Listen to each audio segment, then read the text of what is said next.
There's this thing called a hype cycle. There's a big consulting firm that it basically just looks like a wave, and they plot different technologies. And there's when things are getting really, really hot, when they've reached their peak of being hot and then coming down. So AI has actually had a number of booms. Yeah. I think like even in the 70s, maybe in the 80s. But then they've had these AI winters. So the idea of AI and these really smart computers that can almost predictively do things like a human can, that idea has been around for a long time, but it's never been realized. And there have been times where there's a lot of interest, and then it faded because the technology wasn't there. And recently, there's been a bit of this happening again with AI, because there's a lot of hype around it, but it's still not at a point where it can really fulfill all these promises. The self-driving cars eventually will come, but we've been hearing about self-driving cars on the 5-year horizon for a long time. They're still not here yet. I've been on a self-driving car made by actually a Korean company. It's not on the market yet, but man, it's amazing. The one I was in, it went really slowly, but it was perfect. In the traffic, I wasn't in Seoul. I was in the countryside, and I drove that time. Oh, man, it's crazy. It's actually possible. It goes really slow, but with 5G technology and navigations and everything, the car goes by itself. You don't need a person anymore driving, and it's crazy. Yeah, and it's gonna be on the market, I think, in a few years. Yeah, we're getting closer to all this stuff. No doubt about it. Yeah. How much do you know about quantum computers? Is that something you're interested in? I don't know a whole lot about it, but I actually did meet a guy from Google, and he was like one of the lead guys that was working on it. But essentially, I think like the kind of like base idea about it is like when you're solving problems with a traditional computer, the bigger and bigger these problems get, the computing power necessary to handle them goes exponential. And there's just a certain point where the problem has become so big that you can't solve it with the traditional computing. But with quantum computing, they use these things called qubits, and they're not either on or off. They can be like in an indeterminate state. Basically, what it means is that when these problems scale, they don't scale exponentially difficulty, they scale linearly. Okay. So an exponential, when you start hitting the curve, it starts increasing really fast, but a linear curve is much more manageable. So you could, check Google, but like you get to a point where it would take a traditional computer years and years and years to crunch through a problem, whereas a supercomputer could crack it in seconds, maybe less than a minute. So like that's the difference, but they're very constrained types of problems that quantum computers solve. They can't do everything. The reason why I'm asking, because I'm started studying about it, because I find it fascinating that even the computers we have right now, they're performing pretty well. Right. But then you go into quantum computing, and I don't know how many X times faster they can do what our computers do right now. But the numbers that you read in books and articles are just absurd. Right. And it's just so fascinating. Yeah, humanity is extremely ingenious. Yeah. And whenever we hit a bottleneck, we figure out a way around it. That's crazy. Yeah. But then you have other examples where in the 60s, we fly to the moon with a computing power of close to zero. And then we have, 50, 60 years in between where we're not able to put anyone on the moon. Maybe money as well. Who knows? Yeah, we're not doing it. But putting someone on the moon in the 60s, how much of an achievement was that? They had computing power of this much. Yeah. And they were able to put 2 people on the moon. More people, but the first 2, of course. That's crazy. It's amazing. It is, yeah. Yeah, it's just a matter of priorities, I guess, right? Like there was a national agenda to put somebody on the moon, and it got done. Yeah. John, were you here when there was the AlphaGo stuff? The guy playing against the computer? No, I wasn't. Hadouk? Okay. It was a huge issue in Korea. You know about AlphaGo? I've heard about it, but I don't know the example of it. So there's this guy, this Korean guy. I don't remember his name. Actually, he's really famous. And he's like the best Hadouk player in the world. Paduk is the Korean traditional game. Is it like looks like checkers or something? Like It's like like a chess, white. yeah. and then- More or less, yeah. Yeah. More or less. And there was a competition between this Paduk champion and a computer called AlphaGo, like AI.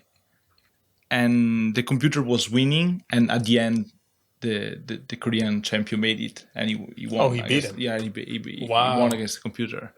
And in Korea, it was a huge issue. The guy was doing commercials. He was on all the commercials. It was an issue because he beat the He so-called... beat the computer, but the computer, I don't remember the data, but the capacity of like analyzing all the possible moves was like crazy, you know. And I wonder how he did it. I wonder if he like took the move that the computer put a really low probability on, and he just kind of broke it or something. But I was just for me it was funny because in Italy it would have never been an issue. Oh yeah, yeah, definitely. I don't care. What's the point? I mean, Yeah. In Germany, probably as well. it wouldn't be on the news for like 30 seconds and that's it. While in Korea, the guy was like a national. Same. What do you guys think is going to be like the big technology that you're looking forward to that you think could really change your life, or is something interesting that you've heard about and you're waiting for it to kind of come to fruition? For me, is related about like health. I have like juvenile diabetes, so what I have to do the whole day is like checking my sugar blood and do insulin and these kind of things. And of course, now you have like something like a processor or something that you put on your skin, and you can check your sugar blood with the blood sugar with your smartphone. And then you can also have a small pump here, which also you can control with your smartphone, and you can inject insulin in your body. Okay. So the technology is pretty good, but it's not. For example, me, I don't use those things. It's uncomfortable. I prefer to have the old the how do you call it, syringe, anyway, Like a shot. yeah, just have a shot of insulin. So for me, it'd be really good to have better technology Yeah. in that sense. And it's not also about diabetes. It's, we have so many diseases where people need to take care of the disease by putting a lot of effort, a lot of time, and it's inconvenient and stuff, uncomfortable. I think that's a really nice point going into the medical field. Yeah, it's gonna be. I'm sure all the big companies are already spending so much money on research for that, because it's gonna be a huge business. The surgeries you can do right now were not able 10 years ago. Like in 10 years ago, you had like an open surgery and people had a scar of like 10 to 15 centimeters. And now you can do it with these 3 holes where a robot just goes into your body and just like fixes you. Right. If this can be like even more evolved, that you only have like a tiny, tiny hole for big surgery. Like, I don't know, if you break a bone, you don't have to cut yourself open anymore. You just go inside with a small robot, and the system through AI already knows what to do, processes all the data before 10 minutes, maybe not even get like, you don't even have to sleep anymore. You just sit there and it's like, okay, it's done after 10 minutes. That would be amazing. Yeah. Yeah, I think the healthcare industry is one of those really ripe areas that there's tons of focus on, because, of course, there's a lot of money in improving healthcare delivery. It's also, going back to data, the healthcare industry is an enormous data generator, because if you can start profiling people's unique makeup, and then you start correlating that with the rest of the population, you can, and then, using AI, various techniques, you can very quickly start figuring out like what's like the optimal body composition when they have this type of health issue. What's the optimal treatment? And they can do that by looking over millions, potentially billions of people, and you can very quickly start figuring out problems, I think, that have plagued us for our entire existence basically, and we'll be able to start figuring those out pretty quickly, I think. How about you, John? What's the technology you're waiting for? I actually love blockchain and cryptocurrency. So I mean, it's not quite mature. I mean, it's coming, but I think that's going to be a fundamental technology in the new big data AI world. It's going to be the way that machines transfer value, human to machine, human to human, instantaneously. We should have another episode on blockchain. I would love talking about that. We also like kind of blockchains. Yeah. So yeah, I think that's very interesting. There's lots of applications for that. Yeah. Well beyond the money aspect. Right. Of it. Of course. Yeah. Yeah. So The underlying technology and what you can do with blockchain. Then, I think the money aspect, like any other thing, brings attention to the issue. Lots of people wouldn't know about, like my mother-in-law wouldn't know about blockchain if there wasn't, like cryptocurrencies and, like people trying to make money out of that. And so the money issues bring the attention, I think. It's way too volatile right now to be a currency. But you never know how it's going to be developed in 10 years, if it gets stable and you can actually use it, or at that point, is it really a currency or more a store of value? right. So people compare always Bitcoin to gold. Gold is a store of value. You don't go into like a restaurant and go with your gold bar and, hey, I want to have my meal, pay with a gold bar. That's not happening. But then you have other currencies that are maybe better suitable. Again, that's a whole nother episode of like blockchain and Bitcoin. Yeah, it could be a whole other podcast series. Yeah. Yeah, but You need to come over again. yeah, for sure. I would love to talk about blockchain. That's Man, just talking about, easier things.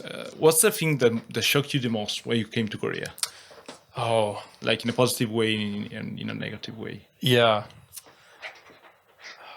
if there is. I mean, yeah, I'm trying to think back to some of the first, like my first impressions, because it's all become so I guess familiar to me now. Yeah, and I guess you being here at the beginning was probably pretty easy because you had Samsung looking after you, and probably, right? Yeah. I had maybe an easier experience. kind of Than other people. Probably. assimilating into Korean culture.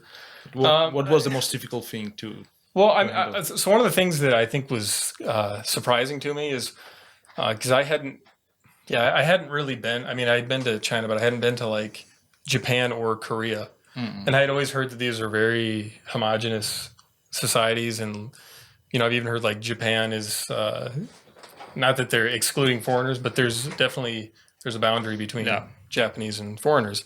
So I was really expecting that in Korea, and there is that in Korea, but. But there's so much more. They're so welcoming, Right. and so I was kind of shocked at how like interested they were in foreigners, and like you could even just butcher 안녕하세요, and they just that you tried that, they thought it was great. Yeah. So like I really like that Korea is like it's still a very homogenous society, and it has a very strong culture and a very unique culture, but at the same time, they're super interested in the rest of the world and getting to know foreigners, and so I think I was kind of shocked at how like friendly and warm and easy it was to talk, and how eager people were to like exchange and talk and kind of want to be my friend and stuff like that. It's true. What was the year you came here first? 2016. Yep. Okay. Actually, on the show I do, where foreigners just come over to travel, most of the people are shocked by how welcoming people are. They're of course,